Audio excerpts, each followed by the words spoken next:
वयाच्या 30नंतर इतका थकवा का येतो? कमी झोप, मूड बदल, विकनेस, काहीही केलं तरी एनर्जी परत येत नाही असं अनेक स्त्रिया सांगतात. मित्रांनो नमस्कार, मी शिवराज बिझी बट फिटकडून पुन्हा एकदा तुमचं स्वागत करतो. आजच्या व्हिडिओमध्ये आपण सविस्तर जाणून घेणार आहोत स्त्रियांच्या समस्याविषयी. Stress plus hormones plus gut health या 3 गोष्टी जिथे बिघडतात तिथून एनर्जी खाली जायला सुरुवात होते. आणि साधारणपणे महिलांचा एक सामान्य प्रश्न असतो, शिवराज सर आधीसारखी एनर्जी का वाटत नाही? ही लाईन मला रोज 10 ते 15 महिलांकडून ऐकायला मिळते. त्या म्हणतात, काम करताना दम लागतो, सकाळी उठताना पाय जड वाटतात, हेअरफॉल, क्रेविंग्स, ब्लोटिंग वाढतं, स्ट्रेस 1 मिनिटही कमी होत नाही. आणि त्यांना वाटतं मी कमजोर झाली. पण हे कमजोरीचं नाही, तर हे 3 सिस्टीम्सची वॉर्निंग आहेत, आपण जे सविस्तर पाहणार आहोत. पहिलं म्हणजे स्ट्रेस, ज्याला आपण द रिअल एनर्जी किलर म्हणू शकतो.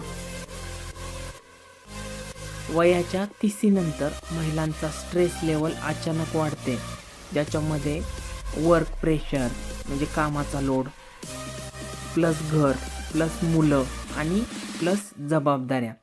साहजिकच स्ट्रेस वाढला की कॉर्टिसॉल नावाचं हार्मोन वाढतं आणि कॉर्टिसॉल जास्त झालं की शरीर फॅट स्टोअर करायला लागते, हार्ट रेट वाढतो, स्लीप पातळ होते म्हणजे गाढ झोप लागत नाही, एनर्जी बॉटमला जाते आणि शुगर क्रेविंग्स वाढतात.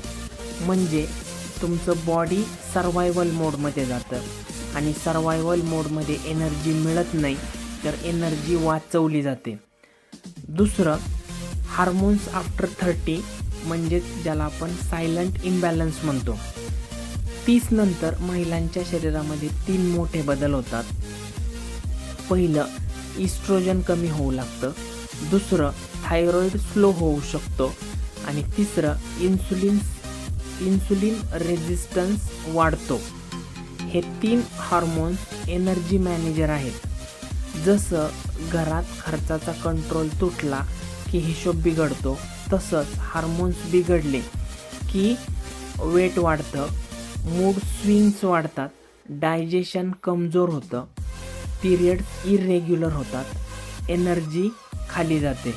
आणि सगळ्यात वाईट गोष्ट म्हणजे बहुतेक महिलांना हे दिसतच नाही, कारण सिम्पटम्स हळूहळू वाढतात. आणि तिसरा पॉईंट म्हणजे गट हेल्थ, ज्याला आपण the power house of energy म्हणतो. एनर्जीची फॅक्टरी म्हणजे तुमचं गट, तुमची पचन संस्था. जर गट वीक असेल तर अन्नाचं न्यूट्रिशन शोषलं जात नाही, ब्लोटिंग, गॅस, ॲसिडिटी वाढते, इन्फ्लेमेशन वाढते, इम्युनिटी कमी होते आणि फटीग म्हणजे थकवा कायम राहतो. वुमन आफ्टर 30मध्ये सर्वात जास्त मी जे पाहतो ते म्हणजे I eat healthy but still I feel weak. कारण तुम्ही जे हेल्दी खाताय ते बॉडी ॲब्सॉर्ब म्हणजे शोषण करू शकत नाही त्याचं. Healthy body is equal to strong gut, म्हणजेच ते शक्य आहे केवळ बॅलन्स्ड हार्मोन्सच्या माध्यमातून, ज्याच्या थ्रू आपल्याला स्टेबल एनर्जी मिळू शकते. तुम्हाला एनर्जी परत वाढवायची असेल तर 3 गोष्टी कराव्याच लागतील. पहिलं म्हणजे स्ट्रेस रिसेट करायला लागेल, जे आपण ब्रीदिंगच्या माध्यमातून, सनलाईटच्या माध्यमातून आणि स्क्रीन डिटॉक्सच्या माध्यमातून करू शकतो. दुसरं हार्मोन बॅलन्स होणं गरजेचं आहे, जे प्रॉपर स्लीप, प्रोटीन, मिनरल्स यांच्या माध्यमातून होऊ शकतं. आणि तिसरं म्हणजे गट हिलिंग, जे फायबर, प्रोबायोटिक्स आणि टॉक्सिन्स रिमूव्हल या माध्यमातून होऊ शकतं. हे तुम्ही केलं की 10 ते 15 दिवसामध्ये शरीर हलकं आणि मन शांत आणि एनर्जी स्ट्रॉंग वाटायला लागते. तुम्ही कितीही जबाबदाऱ्या सांभाळा, पण तुमचं हेल्थ जर तुम्ही प्रायोरिटीवर ठेवलं नाही तर एनर्जी कधीच परत येणार नाही. आणि जर तुम्हाला विकनेस कमी करायचा असेल, नॅचरल एनर्जी वाढवायची असेल, स्ट्रेस प्लस हार्मोन्स प्लस गट बॅलन्स करायचा असेल तर मला आत्ताच मेसेज करा. मी तुम्हाला तुमच्या लाईफस्टाईलनुसार एक नॅचरल सिंपल प्लॅन देईल. धन्यवाद. याच प्रकारच्या माहितीपूर्ण व्हिडिओसाठी चॅनलला नक्की सबस्क्राईब करा. धन्यवाद.